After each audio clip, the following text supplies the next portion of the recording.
times po na may share niyo po na kahit very maikli lang na experiences niyo po na nahirapan kayo pagdating sa financial or emotional bilang isang leader. Hirap ng tanong na yun. May isi-share? Ano nga ba? Wala akong maisip na sagot. Pass muna. Sige, next question na lang. Ano po bang maaari niyo po bang ilarawan yung mga karanasan niyo po na may mga times na may mga hinarap kayo na enforcer or police Ayun. banta sa demolition, po. Ano pong Eh, epekto? tungkol lang dito sa paninda? Sa paninda lang ba? Tungkol sa paninda? Opo. Like, Hindi, nahuli. Ilang beses na kasi kami nahuli. Minsan, titikitan ka. May nakulong na sa amin. Ang dahil lang dito. Kasi hindi nila tinutubos yung ticket. Isang linggo sila sa kulungan. Vendors lang kami, naghahanap buhay. Eh, napabayaan yung ticket hanggang sa nag-penalty. Binaban sila ng subpi na binaliwala nila. Hanggang sa warrant na yung dumating sa kanila, dinampot na sila. Nakulong, isang linggo ata yun, nasakto pang holiday. Nakulong sila. Kaya simula noon, di na kami nagpapatikit. Kung kaya mo pang tumakbo ka. Kasi pagka natikitan ka, tapos tagal mong tubusin, ababang ka ng subpina. Hanggang sa, pag binaliwala mo yung subpina, warrant na yung babalik sa'yo. Kukunin ka na. Ay, mahirap doon. Kaya, ganun kahirap dito magtinda. Ang mahigpit. Akala nila, ganun kadali magtinda dito sa bayan. Pag illegal vendors ka, normal na yung ganun. Hulihin ka talaga. Kuya, sunod na tanong. Sa kabila po ng mga hirap, ano po yung mga nagsisilbing inspirasyon niyo po? Siyempre, yung magulang ko. Magulang. Wala namang iba eh. Yun lang. Paano niyo po nagiging, ano po kayo nagdidiskarte na malikain para makapagbenta o makasabay sa pagbabago ng panahon o pagtaas ng presyo ng bilihin? Ano?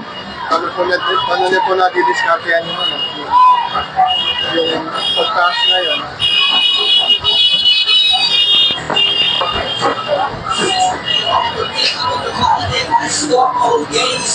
Paano niyo po nadidiskartehan yung pagtaas ngayon ng mga presyo ng bilihin? May discard yan. Kahit mahal kasi yung puhunan nito, mababa lang ang benta. Ang importante, tumubo ka ng konti. Kaysa wala kang kitain sa isang araw, talo ka. Ang mamahal talaga ng bilihin, normal na yun. Patas ng patas. Pero hindi ka naman magtitinda, nga ka. Saan ka kukuha ng pangkain mo? Lahat dito binibili. Lahat na nagmamahal. Bilang tindero po, ano po sa tingin yung parang role niyo po sa dito po sa community? Like, ano pong contribution niyo po sa pagtitinda Yun lang. sa buhay po ng mga suki niyo po? Roll. Mga pagbenta lang sa kanila ng mura. Parang ayun na yun. Di ba rin lang konti ang tubo? Basta may kitain. Basta maraming suki. Alin dyan? Ito.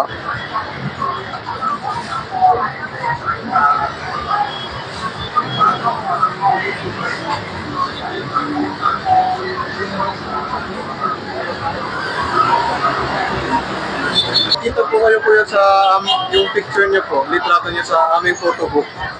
Ano pong gusto niyong maramdaman ng mga tao na makakita sa inyo? Like, gusto niyong malaman kagad nila. Oh, Once na makita yung picture niyo. malaman na. Ano yung gusto yung malaman nila kagad? Pag once na makita nila yung litrato mo na bilang isang tindero, Malaman nila kung gaano kahirap yung paghahanap buhay dito. Kaya katulad dito, wala kang pwesto. Talagang may pagsapalaran ka.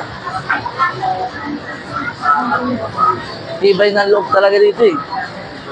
Diskarte. Kasama nun lagi. Hindi mo didiskarte yung paninda mo. Wala, nganga ka.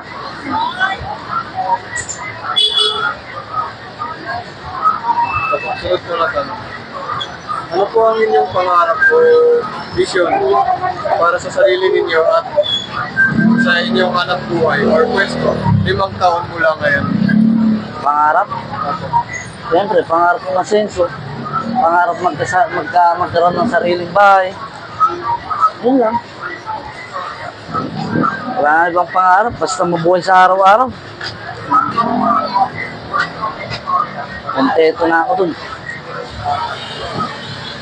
Sunod na tanong. Kung bibigyan po kayo ng pagkakataong magmungkahi sa LGU, sa gobyerno, o sa mga NGO, mga non-governmental organization, anong programa yung gusto niyo po na nais mangyari para makatulong po sa inyo? Ay, Mga gobyerno? programa. Babaan nila yung presyo. Babaan nila yung bilihin. Tsaka, dapat hindi nga sa ano, dapat ang katupagin nila, yung huli nila, magnako, hindi kami yung naghahanap buhay. Kahit sabihin mo illegal vendors kami, hanap buhay ito eh. Marangal ito eh.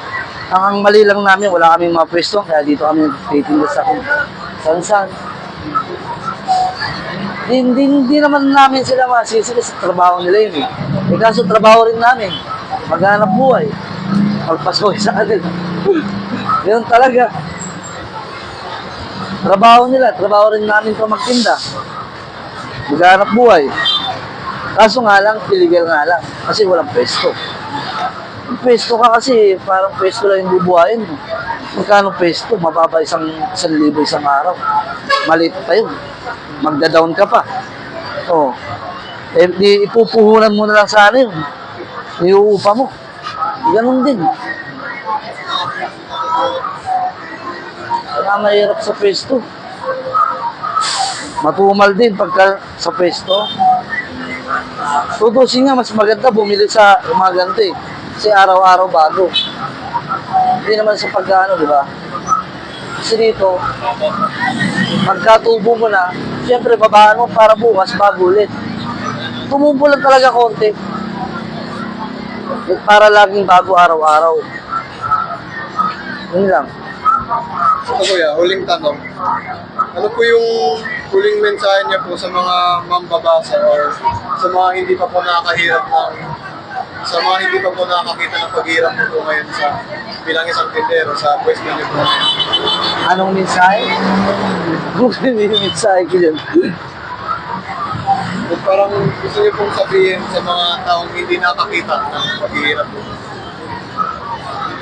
It could be sa gobyerno or sa mga taong mabasa ng libro namin po.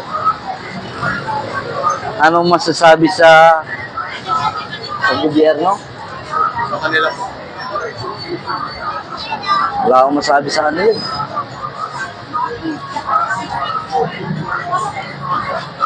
Wala akong may sagot din sa tanong mo. Sige po. Ayun lang naman po, kuya. Ayun lang naman po. Maraming salamat po sa Pasensya, hindi ko nasagot yung iba't tanong. Okay lang.